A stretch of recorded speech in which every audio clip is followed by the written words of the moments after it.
రోమీయులకు రాసిన పత్రిక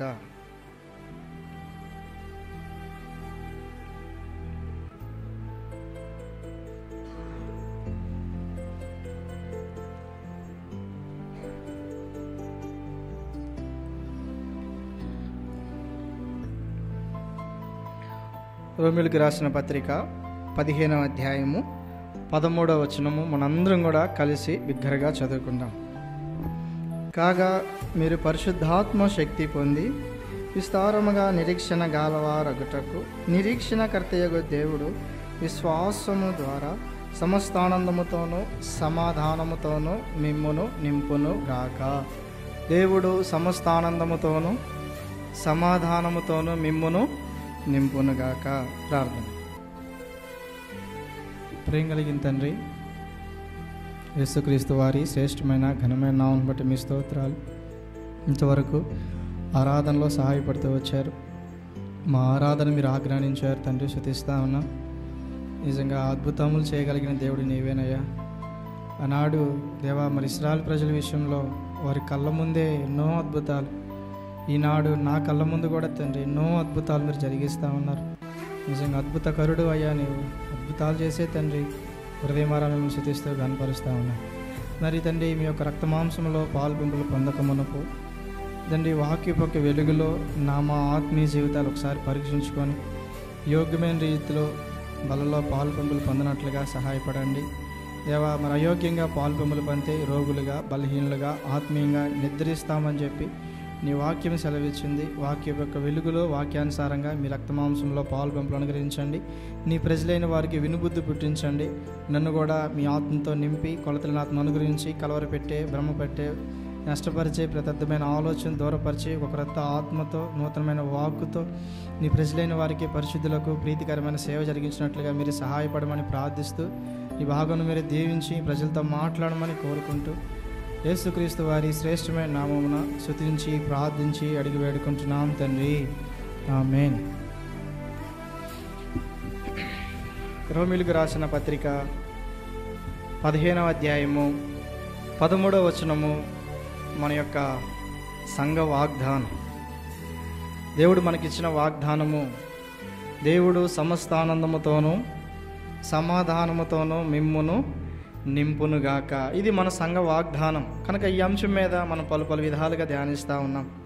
దేవుని సంఘం విషయంలో మరి దేవుడు మన సంఘానికి ఏమీ లేదు అని ఈ వాగ్దానం ఇచ్చాడో మనకు తెలుసు. సంఘంలో సమాధానం లేదని, సంఘంలో ఆనందం లేదని దేవుడు మనకి ఈ వాగ్దానం ఇచ్చాడు. కనుక సంఘంలో ఏమి రావాలి, ఎలాగ ఉండాలి, ఎలాగ ఉండకూడదు, ఏమి చేయాలి, ఏమి చేయకూడదు అనేది మనం పలు విధాలుగా సమాధానం అనే మాట మీద మనం చూస్తూ ఉన్నాం. సమాధానం అనే మాట మీద మనం ధ్యానిస్తూ ఉన్నాం. కనుక ఈ యొక్క మధ్యాహ్న కాల సమయంలో కూడా ఒక మాట చూడండి. యోబు గ్రంథం 25వ అధ్యాయం 2వ వచనం.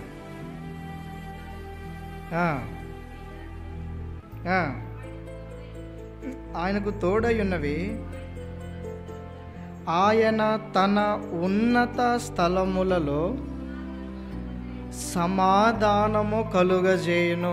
ఆయన తన ఉన్నత స్థలములలో సమాధానము కలుగజేయును. కనుక దేవుడు ఎక్కడ సమాధానం కలుగజేస్తానంటున్నాడు? ఉన్నతమైన స్థలములలో దేవుడు ఏం కలుగజేస్తాడంట? సమాధానం కలుగజేస్తాడు. దేవుడు ఉన్నతమైన స్థలములలో సమాధానం కలుగు చేస్తాడని మనం చూస్తూ ఉన్నాం. ఇప్పుడు మన పరిధిలో మనకు ఉన్నతమైన స్థలం ఏది? ఎట్టంటే నన్ను దిగిరమ్మంటున్నారా? ఫిలదెల్ఫియా ప్రార్థనా మందిరము మనకేంది? ఉన్నతమైన స్థలము మనకు. ఇప్పుడు ఈ ఉన్నతమైన స్థలములో మనకి ఇప్పుడు ఏముంది? సమాధానం ఉంది. ఈ ఉన్నతమైన స్థలములలో దేవుడు నన్ను ఉన్నతమైన స్థలం అన్నటువంటి ఈ ఫిలదెల్ఫియాకి దేవుడు నడిపించాడు. ఈ ఫిలదెల్ఫియాలో ఏముందంట? సమాధానం ఉంది అనేది దేవుని యొక్క వాక్యం చెప్తున్న సత్యము. ఆయన తన ఉన్నత స్థలములలో సమాధానము కలుగజేయును. కనుక ఆయన ఏర్పరచుకొనిన కోరుకొనిన స్థలము ఫిలదెల్ఫియా. ఆయన కోరుకున్న ఉన్నతమైన స్థలము ఫిలదెల్ఫియా. ఈ ఫిలదెల్ఫియాలో ఏముందంట? సమాధానం ఉందని చెబుతున్నాడు. ఇప్పుడు మనము ఆత్మానుసారంగా మన హృదయం మీద చేసుకొని చెప్దాము, మన ఉన్నతమైన ఈ స్థలములో సమాధానం ఉందా అక్క? ఈ స్థలంలో మనకు సమాధానం ఉందా? మరి దేవుడు మనకి ఇచ్చాడు కదా ఈ ఉన్నతమైన స్థలములో, ఈ పెమిడివారిపాలెం గ్రామంలో, శ్రీనివాస నగర్ కాలయంలో ఆరంభంలోనే 5 సెంట్ల స్థలంలో గొప్పదైన ఫిలదెల్ఫియా మందిరాన్ని, ఉన్నతమైన స్థలం దేవుడు నీకు నాకు ఇచ్చాడు కదా. మరి సమాధానం ఎక్కడా? ఇది ఉన్నతమైన స్థలము అవునంటారా కాదంటారా? ఇది ఉన్నతమైన స్థలమా అవునా కాదా? ఇది ఉన్నతమైన స్థలమే, దేవుడు కోరుకున్న స్థలమే. ఆనాడు యెరూషలేము సమృద్ధిలో ఉన్నటువంటి యెరూషలేములో నుంచి ఎక్కడికి వచ్చాము? ఫిలదెల్ఫియా సహోదర ప్రేమలోనికి వచ్చాము. ఉన్నతమైన సమృద్ధిలో నుంచి ఫిలదెల్ఫియా సహోదర ప్రేమ మధ్యలోనికి వచ్చాము. మరి ప్రేమ ఉందంటారా? సమాధానం ఉందంటారా? దేవుడు కోరుకున్నాడు కదా, దేవుడు ఏర్పరచుకున్న స్థలము ఫిలదెల్ఫియా కదా, దేవుడు కోరుకున్న ఉన్నతమైన స్థలము ఫిలదెల్ఫియా. ఈ ఫిలదెల్ఫియా ఈనాడు సమాధానం ఎందుకు లేదు? వ్యక్తుల మధ్య సమాధానం ఎందుకు లేదు? సంఘంలో ఐక్యత ఎందుకు లేదు? ఇప్పుడు ఇది ప్రశ్న ఏంటయ్యా అంటే మీరు చెప్పాలా, ఇది ఉన్నతమైన స్థలము అవునంటారా కాదంటారా? ఇది ఉన్నతమైన స్థలమేనా? ఏనక ఉన్నతమైన స్థలమేనా? ఇది చెప్పాలి. ఉన్నతమైన స్థలం. ఇప్పుడు ఉన్నతమైన స్థలంలో ఏముండాలి? సమాధానం ఉండాలి. మరి ఉందా లేదా? సమాధానం ఉందా లేదా? ఊరికే ఉందని అది సరిగ్గా చెప్పాలి. మీరు ఆత్మానుసారంగా ఆలోచించి చెప్పండి. ఉందంటారా లేదంటారా సమాధానం? ఏనా సమాధానం ఉందా లేదక్క? లేదు. ఇప్పుడు మీకు అర్థం చెప్పండి, ఇది మరి ఏ స్థలము? ఉన్నతమైన స్థలంలో సమాధానం ఉందని దేవుని వాక్యం చెబుతుంది. ఉన్నతమైన స్థలం అని మీరు చెప్పారు. మరి ఇప్పుడు ఇది సమాధానం లేదు. మరి ఉన్నతమైన స్థలమా కాదా? ఉన్నతమైన స్థలమా కాదా? దౌర్భాగ్యమైన జీవితం అంటే ఇది ఉన్నతమైన స్థలమే, కానీ చేరి వచ్చిన నీవు ఉన్నతుడివి కాదు, ఉత్తమురాలు కాదు. అందుకే నీ ద్వారా సంఘంలో సమాధానం రావట్లా. ఇది దేవుడు కోరుకున్న స్థలము, ఉన్నతమైన స్థలము, పరిశుద్ధ స్థలము ఫిలదెల్ఫియానే.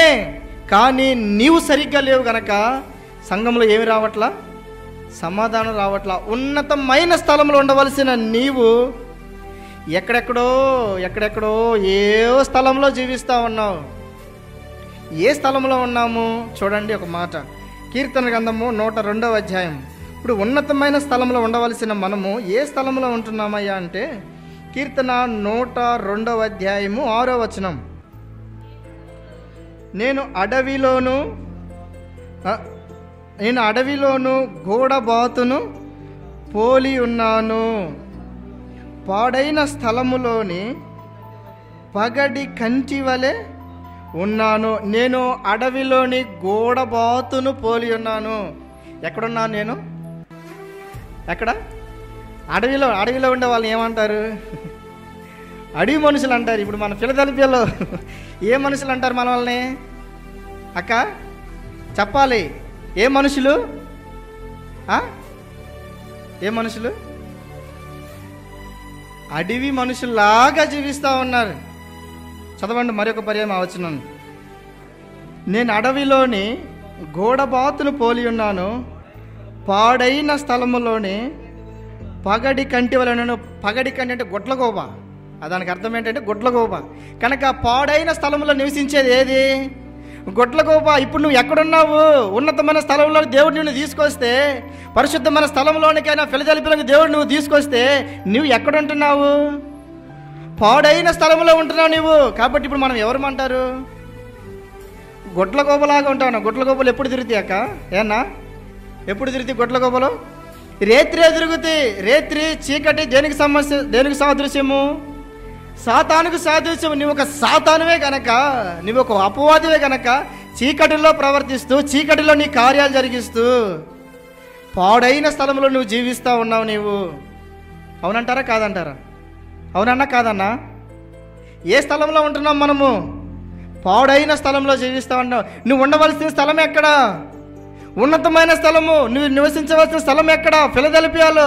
నువ్వు సేవించవలసిన స్థలం ఎక్కడ? ఫిలదెల్ఫియాలో. నువ్వు దేవునికి ఇవ్వాల్సిన ఈవులైనా క్రయమైనా ఏదైనా చెల్లించవలసింది ఫిలదెల్ఫియాలో. కానీ నీవు పాడైన స్థలములో నువ్వు జీవిస్తూ ఉన్నావు. పాడైన స్థలములో నువ్వు ఉంటా ఉన్నావు. అసలు ఎందుకు పాడైద్దయ్యా అంటే చూడండి ఒక మాట, యెషయా గ్రంథము 64వ అధ్యాయం అసలు ఎందుకు పాడైతుంది అంటే స్థలము 64వ అధ్యాయం 10వ వచనం యెషయా గ్రంథం. నీ పరిశుద్ధ పట్టణములు బీటు భూములాయను, సియోను బీడాయను, యెరూషలేము పాడైను. సియోను బీడు భూమిగా అయిపోయింది, యెరూషలేము ఏమైందంట? పాడైపోయింది. ఈనాడు మన సియోను అటువంటి ఈ ఫిలదెల్ఫియా, మన యెరూషలేము అటువంటి ఈ ఫిలదెల్ఫియా ఏమైందంటారు? పాడైపోయింది. ఈ యెరూషలేము అటువంటి ఈ ఫిలదెల్ఫియా ఏమైంది? పాడైపోయింది. ఎందుకు పాడైంది అయ్యా అంటే ఇప్పుడు చదవండి 6వ వచనం. ఎందుకు పాడైంది? గట్టిగా చెప్పాలి. మేమందరము అపవిత్రులమైతిమి. ఈనాడు ఫిలదెల్ఫియా ఎందుకు పాడైంది? ఈనాడు ఫిలదెల్ఫియాలో ఎందుకు సమాధానం లేదు? ఈనాడు ఉన్నతమైన స్థలంలో ఉండవలసిన ఈ ఫిలదెల్ఫియా, చుట్టుపక్కల గ్రామాల్లో ఉన్నతమైన ఆధిక్యతలో ఉండవలసిన ఫిలదెల్ఫియా ఎందుకు పాడైందయ్యా అంటే నిన్ను బట్టే. నువ్వు ఎక్కడున్నావు? పాడైన స్థలంలో ఉన్నావు. ఎవరు పాడైన స్థలంలో ఉన్నారయ్యా అంటే అపవిత్రులు కలిగిన. చదవండి ఆ మాట 6వ వచనం. మేమందరము అపవిత్రులమైతిమి, మా నీతి క్రియలన్నీ మునికి. నీతి క్రియలు చేస్తున్నాను అనుకుంటున్నావు చూసావా? నీ క్రియలన్నీ కూడా ఎలాంటివి అంట? మునికి కొట్టలే. నేను ప్రార్థనాపురాలు అనుకుంటున్నావు చూసావా? నేను క్రయం చెల్లిస్తాను అని అనుకుంటున్నావు చూసావా? నేనే చేయగలను అనుకుంటున్నావు చూసావా? ఇది నా వల్లే జరిగిందని అనుకుంటున్నావు చూసావా? నేను మాత్రమే దీనికి సమర్థన అనుకుంటున్నావు చూసావా? నీ క్రియలు అన్నీ ఏంటంట? మురికి గుడ్డ పెరిగి. నిన్ను బట్టే ఈనాడు ఫిలదెల్ఫియా పాడైపోయింది స్థలము, యెరూషలేము పాడైపోయింది, సియోను బీడుభూమిగా మిగిలిపోయింది. నిన్ను బట్టే నీవు ఈనాడు ఫిలదెల్ఫియాలో ఒక అపవిత్రుడుగా జీవిస్తూ ఉన్నావు. నీ నీతి క్రియలు చేస్తున్నాను అనుకుంటూ మురికి గుడ్డ లాంటి నీ నీతి క్రియలు చేస్తూ ఉన్నావు. నీవు కిందకి వచ్చరికి ఏమన్నాడు? మేమందరము ఆకువలే వాడిపోతే. మీ ఉదయమేమో చక్కగా నవ్వుతా సంతోషంగా ఉన్నారు, సాయంత్రంకి వచ్చేసరికి ఏమైపోతున్నారు? వాడిపోతూ ఉన్నారు. ఆరంభంలో బాగానే ఉన్నారు, ఇప్పుడు ఏమైపోతుందా? వాడిపోతూ ఉన్నారు. ఆరంభంలో చేసిన పరిచర్య, ప్రార్థన, క్రైమ్ అంతా కూడా బాగుంది. ఈనాడు చివరి దినాలకు వచ్చేసరికి ఏమైపోతుంది? వాడిపోతూ ఉంది. ఇప్పుడు పువ్వు బయట ఉన్నప్పుడు గాలి తగిలిద్ది, ఎండ తగిలిద్ది, అనేకమైన వస్తూ ఉంటాయి. కనుక తట్టుకున్న పువ్వు, నిలబడిన పువ్వు వికసిస్తూ ఉంటుంది. కానీ ఈనాడు మన జీవితంలో ఏమైపోతుంది? వికసించవలసిన మనము వస్తున్న ఈ పరిస్థితులను బట్టి, వస్తున్న ఎండను బట్టి, గాలిని బట్టి మన పరిస్థితి ఏమైపోతుంది? వాడిపోతూ ఉంది. దాని కింద లైన్లో ఏమన్నాడు? గాలివన కొట్టుకొని పోవునట్లుగా మా దోషములు మమ్మును కొట్టుకొని పోతుంది. నీ దోషాలే నిన్ను ఏం చేస్తానయ్యి? కొట్టుకొని పోతే. ఇంత నష్టం జరుగుతున్నా, వ్యక్తిగతంగా, కుటుంబంగా ఇంత నష్టం జరుగుతున్నా మనకేమి లేదు, చలనం లేదంటే ఆరంభంలో మనం చూసుకున్నాము. ఎక్కడున్నాం మనము? అడవిలోని గూఢబాధలను, అడవి లాంటి స్వభావం, అడవి మనుషుల్లాగా జీవిస్తున్నాం కనుక ఈనాడు ఇంత నష్టం జరుగుతున్నా మనలో ఏమి రావట్లా? చలనం రావట్లా. ఈ సంఘంలో ఏమి రావట్లేదంటే చలనం రావట్లా, ప్రోత్సాహం రావట్లా, పురికొలుపు రావట్లా, ఆరంభంలో ఉన్న క్రయము, ప్రేమ ఏది రావట్లా. ఈనాడు నిన్ను బట్టే యెరూషలేము పాడైపోయింది, సియోను బీడు భూమిగా మిగిలిపోయింది. ఈనాడు ఫిలదెల్ఫియా ఎందుకు ఇలా ఉంది? ఎందుకు పని జరగలా? ఎందుకు క్రొత్త ఆత్మలు రాలా? ఆ నలుగురేనా? అప్పుడున్నటువంటి 10 మంది, ఇప్పుడు కూడా అదే 10 మంది ఉంటున్నా. ఎందుకు క్రొత్త ఆత్మలు రాలా? ఎందుకనే నీవు ఆత్మీయ జీవితంలో వృద్ధిలోనికి రాలా? ఎందుకు ఆత్మీయ జీవితంలో విశ్వాసుల్లో పరిచారకులు పరిచర్య చేసి యవనస్తులు రాలేకపోయారు? ఈనాడు ఎవరి లోపము? ఎవరిది? మనదే. ఈనాడు నిజంగా ఫిలదెల్ఫియా ఒక ఉన్నతమైన స్థలము, ఈ గ్రామంలోనే ఒక గొప్ప స్థలము. ఏది? ఫిలదెల్ఫియా. కానీ ఈనాడు ఏమైపోయింది? ఆ ఫిలదెల్ఫియా ఏమైపోయింది? పాడైపోయింది, బీడు భూమిగా మిగిలిపోయింది. ఎవరిని బట్టి అయ్యా అంటే నిన్ను బట్టే. అపవిత్రుడిగా జీవిస్తూ ఇంకోసరికి నీతి క్రియలు చేస్తున్నామని అనుకుంటూ మురికి గుడ్డ లాంటి నీ స్వభావం క్రియలు చేస్తూ నీవు భక్తున్నే అని చెప్పుకుంటూ ఈనాడు సంఘంలో నువ్వు చేస్తున్న నష్టము, నీ ద్వారా సంఘానికి వస్తున్న బాధ, నీ ద్వారా సంఘానికి వస్తున్నటువంటి లేమి, కొరత, అది నీకు అర్థం అర్థం కావట్లా, పాడైపోతుందయ్యా, పాడైపోతుందమ్మా సంఘము, సమాధానం లేకుండా పోతా ఉంది. ఇంకా ఎందుకు పాడైపోతుంది చూడండి. ఇర్మియా గ్రంథము 25వ అధ్యాయం, ఇర్మియా గ్రంథము 25వ అధ్యాయము 11వ వచనం.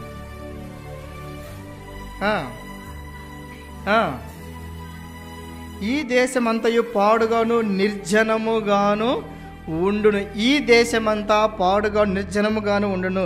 ఎందుకు పాడైపోతుందయ్యా అంటే ఇప్పుడు మనం చూస్తాము 6వ వచనం చదవండి. అక్కడ 6వ వచనం.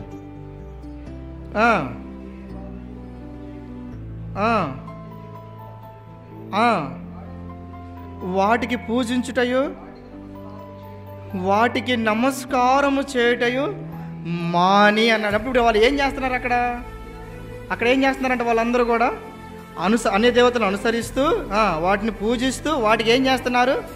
నమస్కారం చేస్తా ఉన్నారు. అందుకే దేవుడు ఏమంటున్నాడంటే అక్కడ మానమంటున్నాడు. ఈనాడు నీలో ఉన్న ఏదైనా సరే, దేవునికి అయిష్టమైనది ఏదైనా సరే, దాన్ని ఏం చేయాలి? మానాలి ఖచ్చితంగా. తర్వాత ఏమన్నాడు చదవండి.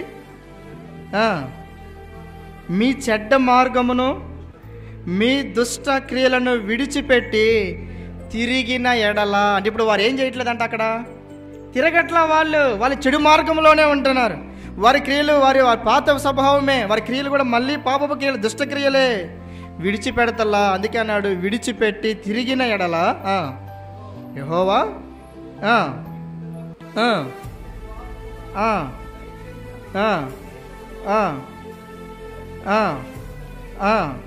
యెహోవా పెందల కాడ లేచి వచ్చినను మీరు వినకపోతిరి. ఏం చేయట్లేదు దేవుని యొక్క దాసులు, పెందల కాడే వచ్చి చెప్తా ఉన్నా, పలు విధాలుగా మాట్లాడుతూ ఉన్నా, మనం ఏం చేయట్లేదంట? వినట్లా దేవుని యొక్క వాక్యము వినట్లా. మన క్రొత్త నిబంధనలో ఉంది, ఆత్మ సంబంధమైన సంగతులు ఎవరు వింటారంట? చెవి గలవాడు వినుగాక. ఇప్పుడు మనకి చెవులు ఉన్నాయా లేవా? చెవులు ఉన్నాయా లేవా? చెవులు ఉన్నాయి. దేవుడు నీకు నాకు 2 చెవులు ఇచ్చాడు చక్కగా, కానీ వింటున్నాము అంతే జాగ్రత్తగా విడిచిపెడతా ఉన్నాం. అన్ని సంబంధమైన మన జీవితంలో ఉంటా, విగ్రహాలకు సంబంధించి మన జీవితంలో అన్ని సంబంధమైన ఆచారాలు, అలవాట్లు, పద్ధతులు, దౌర్భాగ్యం ఇది. భక్తి చేయాల్సిన మనమే విగ్రహాలు అనుసరిస్తూ అన్ని సంబంధమైనటువంటి ఆచరణ. అందుకే గలతీలకు రాసిన పత్రికలో అంటాడు, చదవండి ఒక మాట. గలతీలకు రాసిన పత్రికలో అక్కడ ఏమంటాడయ్యా అంటే 3వ అధ్యాయం 3వ వచనం. మీరింత అవివేకులైతిరా, మొదట ఆత్మానుసారంగా అనుసరించి ఆరంభించి ఇప్పుడు శరీరానుసారముగా పరిపూర్ణులగుదురా. క్వశ్చన్ మార్క్ వేస్తాడు. ఆత్మానుసారంగా ఆరంభించావు, ఈనాడు నువ్వేం చేస్తున్నావు? శరీరానుసారంగా ప్రవర్తిస్తూ ఉన్నావు. అందుకే పక్కకు వచ్చేసరికి అంటాడు, చదవండి ఇక్కడే 4వ అధ్యాయం 10వ వచనం. గలతీ పత్రిక 4వ అధ్యాయం 10వ వచనం. దినములను, మాసములను, ఉత్సవములను, సంవత్సరములను ఆచరించుచున్నారు. ఎవరు? గలతీలో ఉన్నటువంటి విశ్వాసులు. గలతీ సంఘంలో దేవుని సేవిస్తూ ఆరాధిస్తూ పూజిస్తున్నటువంటి వారు ఏం చేస్తున్నారంట? దినములు, ఉత్సవములు, మాసాలు, దినములు ఆచరిస్తూ ఉన్నారు. అందుకే ఆత్మానుసారంగా ఆరంభించిన నీవు ఈనాడు శరీరానుసారంగా ముగిస్తూ ఉన్నావు. ఆత్మ సంఘములో ఉన్న నీవు, దైవ యొక్క నియమంలో ఉన్న నీవు, దేవుని యొక్క ప్రత్యక్షతలో ఉన్న నీవు ఈనాడు శరీరానుసారంగా వెళ్ళిపోతా ఉన్నావు. మొదట ఆరంభించావు, కడపటి వారి అయిపోతా ఉన్నావు. నీకు అర్థమవుతుందో లేదో? నిన్ను బట్టే ఉన్నతమైన స్థలము ఈ ఫిలదెల్ఫియా, నిన్ను బట్టి ఈ సంఘము ఏమైపోతుంది? బీడుగా పాడైపోతా ఉంది, పాడైన స్థలముగా మిగిలిపోతా ఉంది. ఎందుకయ్యా అంటే నీవే ఎక్కడ నివసిస్తున్నావు? ఎక్కడ? పాడైన స్థలంలో నివసిస్తూ ఉన్నావు. నీవే పాడైన స్థలంలో జీవిస్తూ ఉన్నావు. పాడైన స్థలంలో నీవు ఉంటా ఉన్నావు. ఎందుకు పాడైందో మనం చూస్తూ వచ్చాం. కనుక ఇంకొక విషయం కూడా చూద్దాం. చూడండి, ఇర్మియా గ్రంథం. ఎందుకు మనం ఏ స్థలంలో ఉన్నామయ్యా అంటే ఇర్మియా గ్రంథము 19వ అధ్యాయము 4వ వచనం. ఇర్మియా గ్రంథము 19వ అధ్యాయము. వారు నన్ను విసర్జించి ఈ స్థలములో అపచారము చేసి ఉన్నారు, ఆ, ఆ, ఆ, ఆ, ఆ, ఆ. ఈ స్థలమును నింపిన, మనకు జాగ్రత్తగా మనం ఆలోచిస్తే ఈ స్థలములో అన్న మాట మనం చూస్తూ ఉన్నాం. ఏ స్థలంలో ఉంటున్నామయ్యా అంటే అక్కడ చదివినటువంటి వచనంలో 4వ వచనంలో ఈ స్థలములో అపచారము చేసి ఉన్నారు. ఏ స్థలంలో ఉంటున్నాం మనము? ఏ స్థలము? అపచారం చేసే స్థలంలో ఉంటున్నావు నీవు.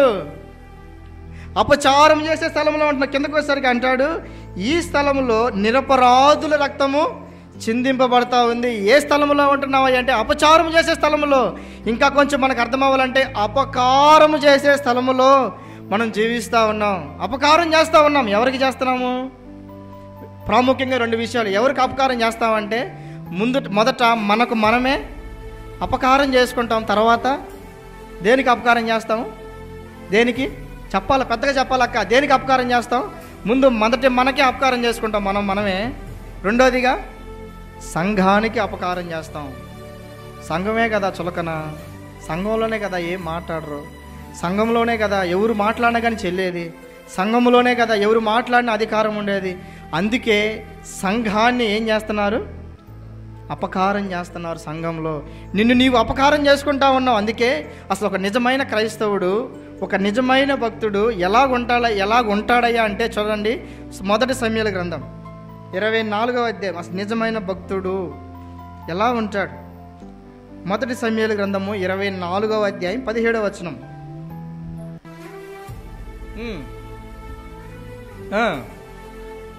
యెహోవా నన్ను నీ చేతికి అప్పగింపగా నన్ను చంపక విడిచినందుకు ఈ దినమున నీవు నా అపకారము నాకు ఉపకారము చేసిన వాడవై నా ఎడల నీకున్న ఉపకార బుద్ధిని వెల్లడి చేస్తూ కనుక నీవు నాకంటే నీతిపరుడు. ఎవరితో అంటున్నారు ఈ మాట?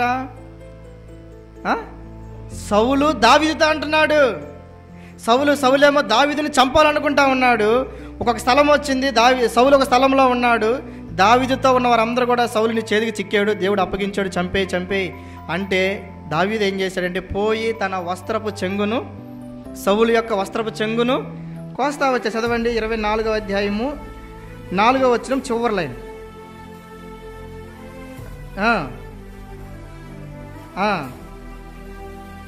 పై వస్త్రపు చెంగును కోసిన. ఎవరిది కోసాడంట? సౌలుది కోసాడు. ఇప్పుడు సౌలుది కోసినందుకు ఇప్పుడు దావీదు ఏం చేస్తున్నాడో చూడండి. ఇప్పుడు నిజ క్రైస్తవుడు, ఒక నిజమైన విశ్వాసి ఏం చేస్తాడయ్యా అంటే 5వ వచనం.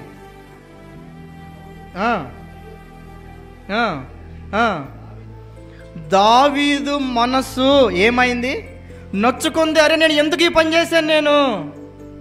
నేను అసలు ఎందుకు ఈ పని చేశాను? ఎవరు సౌలు? ఎవరు నా ప్రాణం తీరక్కడ వాడు కాదు సౌలు. ఎవరు సౌలు? నాకు సింహాసనం లేకుండా చేస్తున్న ఆయన కాదు సౌలు. నన్ను చంపాలనుకున్నాను, తరుముతున్నాడు, నాకు ఏమీ లేకుండా చేస్తున్న ఆయన కాదు సౌలు. సౌలు ఎవడయ్యా అంటే దేవుని చేత అభిషేకించిన వాడు సౌలు. అందుకే నొచ్చుకున్నాడు. ఈనాడు దేవుని సంఘంలో చేర్చబడిన ప్రతి విశ్వాసి, ప్రతి వాడు, ప్రతి క్రైస్తవుడు, ప్రభు యొక్క రక్తంలో పాలు పంపులు పొందిన ప్రతి వాడు అభిషేకించబడిన వాడు. అయితే నీవు ఇప్పుడు నొచ్చుకున్నావా? నీ హృదయంలో ఇప్పుడు నొచ్చుకున్నావా? అరే నేనా ఇంత పని చేశాను, నేను నా తోటి సహోదరుడికి, నా తోటి సహోదరుడికి ఇంత పని అని చేసింది, ఇంత అపకారమా? బాగున్నట్టే ఉండి నేనా ఈ పని చేసింది? తెలియదు అంటారా? అపకారం చేసిన వాడికి తెలుసు అంటారా? తెలియదు అంటారక్క? కీడు చేసిన వాడికి తెలుసా తెలీదా? ఈనాడు నువ్వు నచ్చుకోవట్లేదంటే నీ మనసు ఏమైంది? చెప్పాలా, నీ మనసు ఏమైంది? కఠినపరచబడింది. నీకు ఎవరు తెలియట్లా? అభిషేకించిన వాడెవరో తెలియట్లా, దేవుడు వాడుకుంటున్న వాడెవడో తెలియట్లా, దేవుడికి ఇచ్చిన దేవుడు ఎవరికి ఏ స్థానం ఇచ్చాడో ఆ స్థానాన్ని నువ్వు గుర్తెరగట్లా, నువ్వు నొచ్చుకోవట్లా, నీకేం అర్థం కావట్లా, బాధే లేదు నీకు. అసలు ఒక మాటలో చెప్పాలంటే ఏమీ లేదు, నీకు బాధ లేదు. పోతే పోయాళ్లే. మనమైతే ఖచ్చితంగా గుండెల మీద చేసుకొని చెప్దాము, మనమే అయితే దావీ స్థలంలో మనం ఉంటే మనం ఖచ్చితంగా ఏం చేస్తాం అంటారు? ఏం చేస్తాము? దేవా ఎంత నమ్మకస్తుడు అయ్యా నీవు, నేను ఎంత మంచి చేస్తావంటే సౌలు నన్ను చంపాలనుకుంటున్నాడు, ఈనాడు నిజంగా నువ్వు సౌలు నా చేతికి అప్పగించావయ్యా, నీ అంత నమ్మదగిన వాడు ఎవరు లేరయ్యా అని చెప్పి ఒకేసారికి సౌలు మనం ఏం చేసి ఉండేవాళ్ళం? దెబ్బకి ఒక్క దెబ్బతోనే ఒక్క దెబ్బతో సిసేరే కనుక వాడిని చంపినట్టుగా, తలలో మేకు కొట్టినట్టుగా మనమైతే ఒకే దెబ్బతో ఖచ్చితంగా మనల్ని చంపేసే ఉంటాం. ఈనాడు దేవుని సన్నిధిలో అభిషేకించిన వారు, దేవుని సన్నిధిలో ప్రభు యొక్క రక్తంలో కడగబడిన వారు దేవుని సన్నిధిలో చేర్చబడితే, ఈనాడు నీవు నీ క్రియలను బట్టి, నీ మాటలను బట్టి వారిని ఎంత బాధ పెడుతున్నావో అర్థమవుతుందా నీకు? వారు ఎంత నొప్పింపు చేస్తున్నావో అర్థమవుతుందా? ఎప్పుడైనా నొచ్చుకున్నావా? అరే ఎందుకని ఇంత చిన్నగా ఇంత ఒకేసారి ఇలాంటి మాట ఎందుకన్నా నేను ఎప్పుడు నొచ్చుకున్నావా? నొచ్చుకున్నారు ఎప్పుడన్నా? వాళ్ళని అనకూడని మాట అన్నప్పుడు సంఘంలో విశ్వాసుల్ని ఇప్పుడు నొచ్చుకున్నారా లేదా? నొచ్చుకున్నారా లేదక్క? నొచ్చుకోవట్లే. ఈనాడు నొచ్చుకోవట్లేదు. నువ్వు నిజంగా మనం చెప్పవచ్చు, మనము ఏనాడు కూడా అసలు వస్త్రపు చెంగును కోసినందుకే దావీదు నొచ్చుకొని ఏడ్చి బాధపడితే, ఈనాడు సంఘంలో ఉన్నటువంటి మనలో మనమే సరిగ్గా లేక దూషణ మాటలు, అపవిత్రమైన మాటలు, కాని మాటలు, ఉన్నవి లేనట్లుగా చెప్పటము, లేనిది ఉన్నట్లుగా చెప్పటము, జరిగింది ఒకటైతే చెప్పేది ఒకటి, చూసింది ఒకటైతే చూసింది ఒకటైతే ఈ చెప్పేది ఒకటే. నిజంగా ఒక్కొక్క సమయం అనిపించింది, వినేవాడు ఉంటే ఏనుగు కూడా విమానం ఎక్కింది అంటారు కొంతమంది.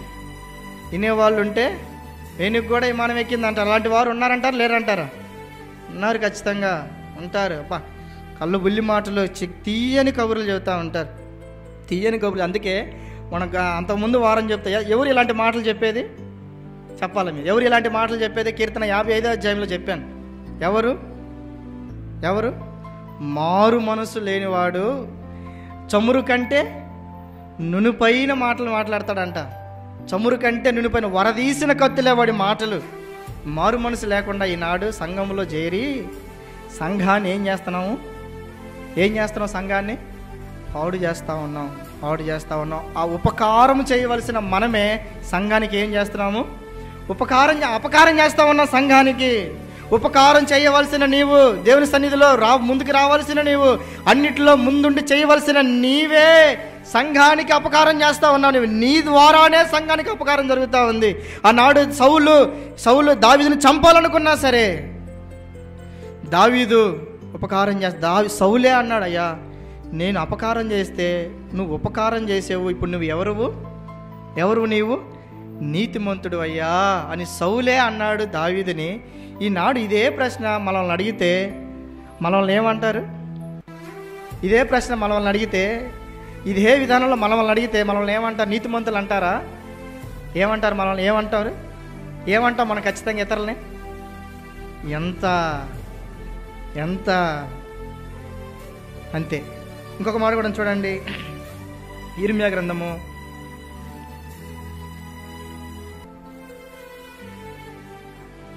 42వ అధ్యాయం. ఏ స్థలంలో ఉంటున్నామయ్యా అంటే, ఇర్మియా గ్రంథము 42వ అధ్యాయము 22వ వచనం.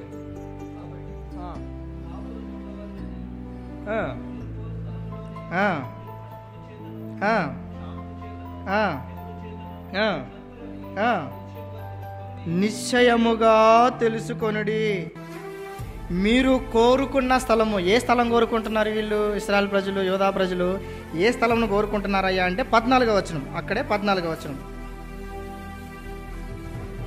అయితే మీరు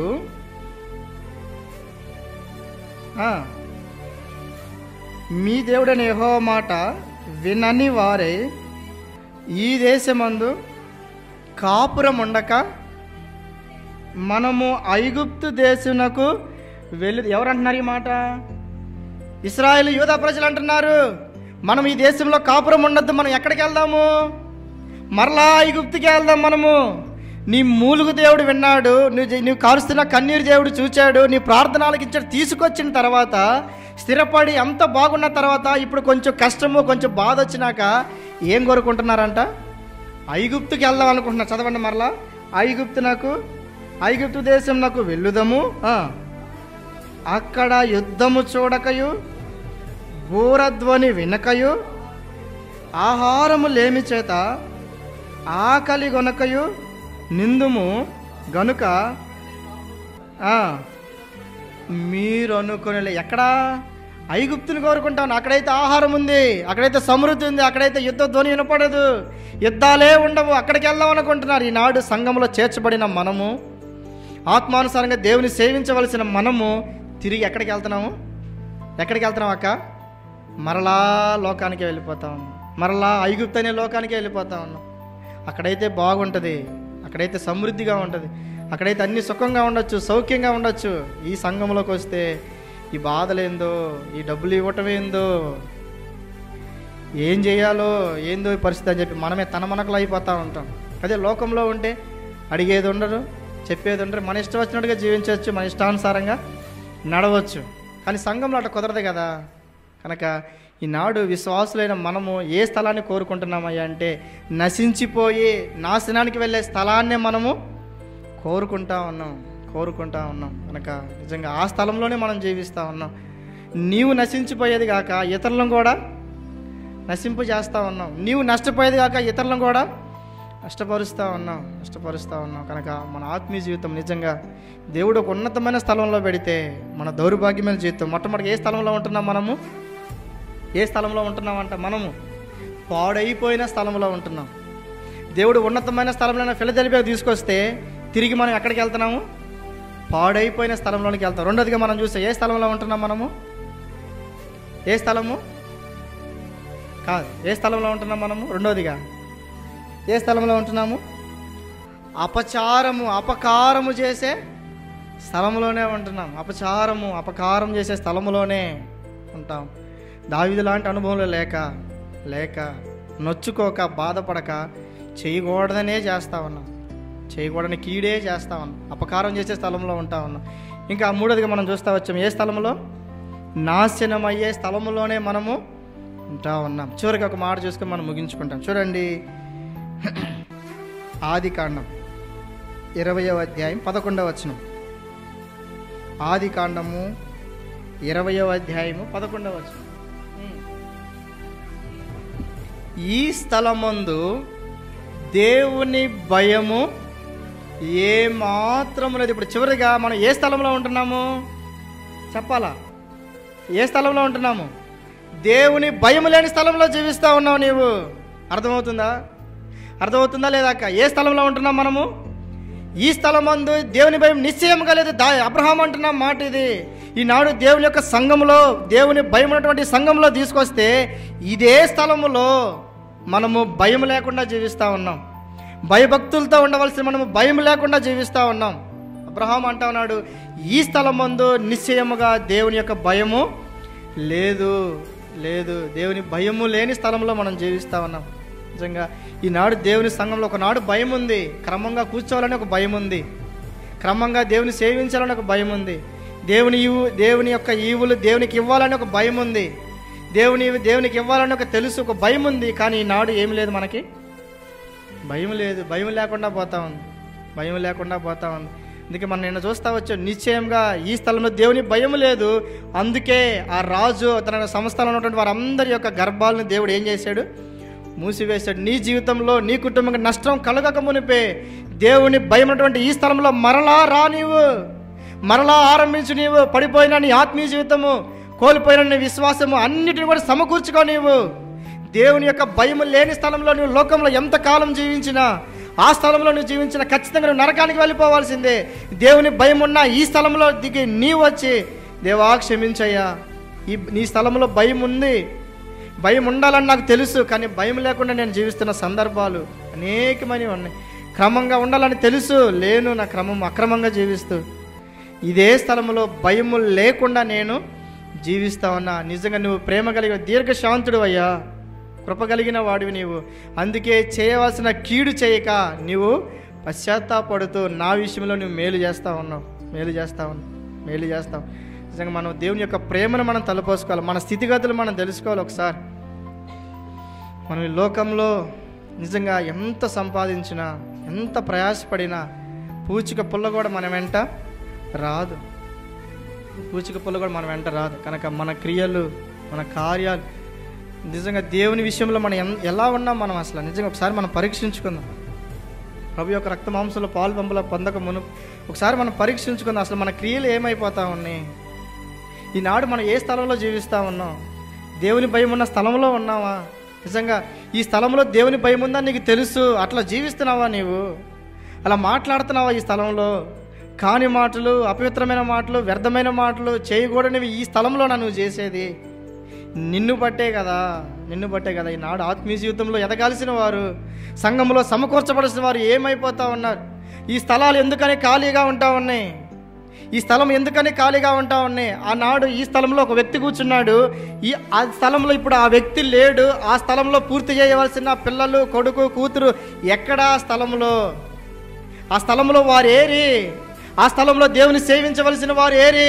ఆ స్థలము ఆయనతోనే పోయింది. ఆ స్థలము, ఆ ప్రార్థన, ఆ పరిచర్య ఆయనతోనే పోయింది అనేవాళ్ళు లేరంటారా? వింటలేదా? మనము వినట్లేదా? నిన్ను బట్టే మా అమ్మే సరిగ్గా లేదు, ఇక నేను మందిరానికి వచ్చేది ఎందుకు? మా నాన్నే సరిగ్గా లేడు, ఇక నేను వచ్చి ఏం చేస్తాను అనేవాళ్ళు లేరంటారా? ఉన్నారు. ఆ స్థలము ఆయనతోనే పోతా ఉంది. సరే, నీవైనా బాగుంటున్నావు అంటే నీ జీవితం కూడా బాగాలేదే, నీ క్రియలు కూడా బాగాలేదే, నీ నడవడిక బాగాలేదే, నీ ఆత్మీయ జీవితం బాగాలేదే. ఇంకెక్కడ మన సంఘం వృద్ధి పొందేది? దేవుడు ఒక ఉన్నతమైన స్థలంలోనే తీసుకొస్తే, ఒక ఉన్నతమైన స్థానము దేవుడు నీకు నాకు ఇస్తే, ఆ స్థలాన్ని పాడు చేస్తూ ఉన్నాం. దేవుని భయము లేని స్థలంలో మనం జీవిస్తూ ఉన్నాం లోకంలో. ఈ స్థలంలో దేవుని భయం ఉంది తెలుసు, కానీ భయభక్తులతో ఉండవలసిన మనమే భయం లేకుండా జీవిస్తూ ఉన్నాం. పిల్లలతో మాట్లాడుకోవటము, నిద్రపోవటము, ఎట్టబడితే అట్ట కూర్చోవటము, చెప్పిన మాట వినకపోవటము, ఇష్టానుసారంగా జీవించటము. ఎందుకని ఎలా? దేవుని యొక్క సన్నిధిలో దేవుడు సంచరించే ఈ స్థలంలో ప్రతిదీ కూడా దేవుడు కౌంట్ చేసుకుంటాడు. మర్చిపోవద్దు. నీవు లేచుట, కూర్చుండుట, నడుచుట నాకు తెలుసు కనుక దేవుని సన్నిధిలో ఒక క్రమం అనేది, దేవుని సన్నిధిలో భయభక్తులతో జీవించడం చాలా ప్రాధాన్యత అమ్మా. ఈనాడు నిజంగా భయం లేకుండా పోతాం. ఈ స్థలంలోనే ఉండలేదు ఆ భయం, ఈ స్థలంలోనే లేకుండా పోతా ఉంది భయం. ఇంకా అందుకే మన ఆత్మీయ జీవితంలో నిజంగా ఎదుగుదల. చివరికి ఒక మాట చదవండి, ప్రకటన గ్రంథము 2వ అధ్యాయము 13వ వచనం. మనం జాగ్రత్తగా ఉండాలి. ప్రకటన గ్రంథము 2వ అధ్యాయం 13వ వచనం.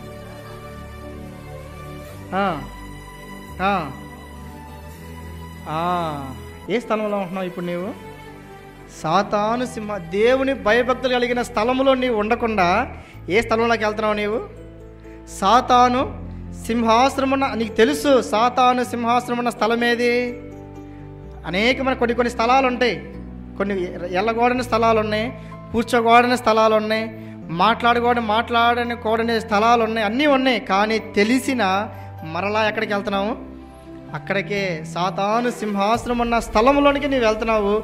నీవు, నేను, మనము కూడా సాతాను యొక్క అనుచరుల్లాగా, మనమే వాడికిలాగా తయారైపోతా ఉన్నాం. దేవుడు ఉన్నతమైన స్థలం మనకిస్తే ఆ స్థలాన్ని కాదనుకొని మనం జీవిస్తూ ఉన్నాం. ఈనాడు నిజంగా మన ఆత్మీయ జీవితాలు ఎంత భ్రష్టత్వంలోకి వెళ్ళిపోతా ఉన్నాం. మన సంఘము ఎంత అణగారిపోతా ఉంది. మన సంఘం ఎంత లేమిలోకి వెళ్ళిపోతా ఉంది. సంఘములో ఎప్పుడో ఆరంభించిన వాడిన మనము ఈనాడు ఆత్మీయ జీవితంలో సన్నగిల్లిపోతా ఉన్నాం. ఒకళ్ళ మీద ఒకళ్ళు చెప్పుకోవటం, వాళ్ళంటే వాళ్ళెట్ట, వీళ్ళంటే వీళ్ళెట్ట, ఆ అక్కంట అంటుంది, ఈ అక్కంట అంటుంది, ఆ అన్న అంటున్నాడు, ఈ అన్నట్టు. ఇది ఉన్నతమైన స్థలం అని, ఉన్నతమైన స్థలంలోకి నీవు వచ్చావని అసలు ఎప్పుడైనా గుర్తెరిగావా? అసలు నీ మనసులో ఎప్పుడైనా ఆలోచన వచ్చిందా? ఎందుకు నీవు నీ యొక్క జీవితాన్ని బట్టి ఉన్నతమైన స్థలమైన ఈ యొక్క ఫిలదెల్ఫియాను పాడైన స్థలంగా చేస్తున్నావు? నీవు బీడు భూమిగా నువ్వు ఎందుకు చేస్తా ఉన్నావు? ఎందుకు నువ్వు సంఘంలో అపకారం చేస్తా ఉన్నావు? ఎందుకు సంఘంలో క్రమాన్ని తప్పిస్తా ఉన్నావు? ఎందుకు సంఘంలో ఒక అడవి మనిషిలాగా, ఒక అడవి స్వభావంతో నువ్వు జీవిస్తూ ఉన్నావు? నిజంగా నీ నా లోపాన్ని బట్టే ఉన్నతమైన స్థలమైనటువంటి ఈ ఫిలదెల్ఫియాలో ఏం జరగట్లా చెప్పాలక్క? ఏం జరగట్లా? దేవుని కార్యాలు జరగట్లా. ఇది ఉన్నతమైన స్థలం, ఇది దేవుడు ఏర్పరచుకున్న స్థలం. ఇది ఈ ఉన్నతమైన స్థలములో దేవుని కార్యాలు జరగట్లా. కానీ దేవుడు నిజంగా నమ్మదగిన వాడు. పడిపోయిన దావీదు గుడారాన్ని దేవుడు కట్టినట్లుగా పాడైపోయిన ఈ ఫిలదెల్ఫియాని రానున్న దినాల్లో ఖచ్చితంగా ఒక ఉన్నతమైన స్థలంలో దేవుడు తీసుకెళ్తాడు. ఆ నమ్మకం నాకుంది, మీకుందో లేదో కానీ ఉందంటారా అక్క? ఆ నమ్మకం ఉందా లేదా? ఖచ్చితంగా పాడైపోయిన, సమాధానం లేని, అశాంతితో మనుషుల మధ్య ఐక్యత లేని ఈ సంఘంలో దేవుడు ఒకనాడు ఖచ్చితంగా సమాధానాన్ని తీసుకొస్తాడు. నమ్మకం ఉందా లేదా? ఉందా లేదా? చెప్పాలక్క, ఉందా లేదా? ఉంది అని నీవు అంటున్నావు కనుక నీవు ఎలా ఉండాలి? ఇది చెప్పండి. ఉంది అని నువ్వు అంటున్నావు, నువ్వు ఎలా ఉండాలి? ఎలా ఉండాలి? సమాధానంగా, ప్రేమతో, ఐక్యతతో, ఒకరంటే ఒకరు లోబడుతూ, ఒకరి భారం ఒకరు భరిస్తూ కలిసి మెలిసి ఉండాలి. అప్పుడే సంఘము ఉన్నతమైన స్థానంలో తీసుకు. అంతవరకు నువ్వు ప్రయాసపడాలి. నువ్వు దాని కొరకే నువ్వు పాటు పడాలా. పలకరిస్తే పలకరించాడులే, పలకరిపోతే పోతే పోయింది అనుకోవద్దు. ఆనాడు మన యొక్క బెక్సింగర్ సహవాసం ఎందుకు ఇంత కట్టబడిందయ్యా అంటే, క్రొత్తగా ఎవరైనా మందిరానికి వస్తే ఆ గేటు దగ్గర ఉన్న అందరూ కూడా ఏం చేసేవాళ్ళంట, వారిని పలకరించేవాళ్ళు. అని ఎక్కడి నుంచి వచ్చావన్నా అన్న, ఎక్కడి నుంచి వచ్చావన్నా అన్న. కానీ ఈనాడు క్రొత్త వారు దేవుని మందిరానికి వస్తూ ఉంటే ఎలా చూస్తున్నారు? ఎలా చూస్తూ ఉన్నారు అక్క? బా వచ్చాడు అయ్యా, ఉన్నాడు దాకా చేసింది అంతా చేసి చిన్నగా వచ్చాడు, కుర్చీలో కూర్చున్నాడు, మెదలకుండా వచ్చింది అక్క, వచ్చింది ఎరగనట్టుగా కూర్చుని చూడు ఆ మూలన దిమ్ము పక్కన. ఎవరు అంటున్నారు ఈ మాటలు? ఎవరు అంటున్నారు? ఉన్నతమైన స్థలంలో సమాధానం కావాలనుకునేవారు, ఐక్యత కావాలనుకుంటున్నవారు, ప్రేమ కావాలనుకుంటున్నవారు, వారే ఈ సంఘంలో ఉన్నటువంటి కొత్తగా వచ్చే వారిని అలా అంటున్నారు. అంటున్నారా లేదంటారక్క? లేదా? నిజంగా చెప్పాలి. కొత్తగా వచ్చే వారిని ప్రేమించాలి, వారితో మనం సమాధానంగా మాట్లాడాలి. మాట్లాడకపోయాక నువ్వు కళ్ళతో నసలతో ఎక్కిరిస్తా, కళ్ళతో సైగలు చేస్తా, కిందకి పైకి చూస్తూ ఉంటే చాలామంది అంటారు, ఏందయ్యా అంటే మందిరానిక రానులే అన్న, వాళ్ళు ఏంది అంత వింతగా చూస్తారని నన్ను అంటారు. పాపం ఆయన రావాలనుకుంటాను. నేను అడుగుతాను, కొంతమందిని అడిగితే వాళ్ళేమో ఎందులే అని, ఏంది వాళ్ళంతా ఒక రకంగా వింతగా చూస్తారు. మరి ఆ చూపులు ఏం చూపులు, మరి వింత చూపులు. ఈనాడు ఫిలదెల్ఫియా నిజంగా దేవుని ప్రేమ, సహోదర ప్రేమ, ఆ ప్రేమ కోల్పోతూ ఉంది నిజంగా. ఈనాడు దేవుడు ఒక ఉన్నతమైన స్థలంలో దేవుడు ఇచ్చాడు. యెరూషలేములో నుంచి ఫిలదెల్ఫియాకు ప్రేమలోనికి తీసుకొచ్చాడు. కానీ ఈనాడు నిజంగా ప్రేమ చల్లారిపోతూ ఉంది. సమృద్ధిగా ఉండేటువంటి ఆ స్థలము, అక్కడి నుంచి సహోదర ప్రేమలోనికి వచ్చాము. సమృద్ధి ఉన్నా లేకపోయినా ఒకసారి ఉంటుంది, ఒకసారి ఉండదు. కానీ ప్రేమ ఎప్పుడు ఉండాలనే కదా వచ్చావు నీవు. అవునంటారా కాదంటారక్క? యెరూషలేముని వీడి ఫిలదెల్ఫియాకు వచ్చావు, ప్రేమ కోసమే కదా వచ్చావు నీవు. ప్రేమించడానికే వచ్చావు కదా, ప్రేమించబడటానికే వచ్చావు కదా, అందరినీ కలుపుకొని కలిసి చేయాలనే కదా నీవు వచ్చావు. ఈనాడు ఎందుకు ఈ విభేదాలు, ఎందుకు ఈ తారతమ్యాలు, ఎందుకు ఇలా అయిపోతూ ఉంది? ఉన్నతమైన స్థలమైనటువంటి ఈ ఫిలదెల్ఫియా బీడు భూమిగా పాడైపోతూ ఉంది. నిన్ను బట్టే. ఎందుకయ్యా అంటే నీవు పాడైన స్థలంలో ఉండటాన్ని బట్టి, నీవు అపకారం చేస్తున్న స్థలంలో ఉండటాన్ని బట్టి ఈనాడు ఫిలదెల్ఫియా పాడైపోతుంది. నాశనం చేసే స్థలంలో నీవు ఉంటున్నావు, నీవే నాశనం చేస్తున్నావు కనుక, ఆ స్థలంలో ఉంటున్నావు కనుక ఈనాడు ఫిలదెల్ఫియా అలా ఉంది. చివరిగా ఒక మాట చూస్తూ వచ్చాము, దేవుని భయము లేని మనుషులతో, దేవుని భయము లేని వ్యక్తులతో, దేవుని భయము లేని వారితో కలిసి సహవాసం చేస్తూ ఈనాడు ఈ ఫిలదెల్ఫియాని ఎలా మారుస్తున్నాము మనము? బీడు భూమిగా, పాడైన స్థలముగా మారుస్తాను. ఎవరిని బట్టి? ఎవరు చెప్పాలక్క? ఎవరు? నేనే. చెప్పండి అక్క, ఎవరు? నేనే. ఆ దౌరు చెప్పాలా? ఆ గుండె మీద చేయి వేసుకొని చెప్పండి. ఆ దౌర్భాగ్యుణ్ణి చెప్పండి అక్క. ఏం చెప్పట్లేదు, బాధేస్తా ఉందా? మీరు చేయట్లేదంటారా? ఆ దౌర్భాగ్యుణ్ణి నేనే.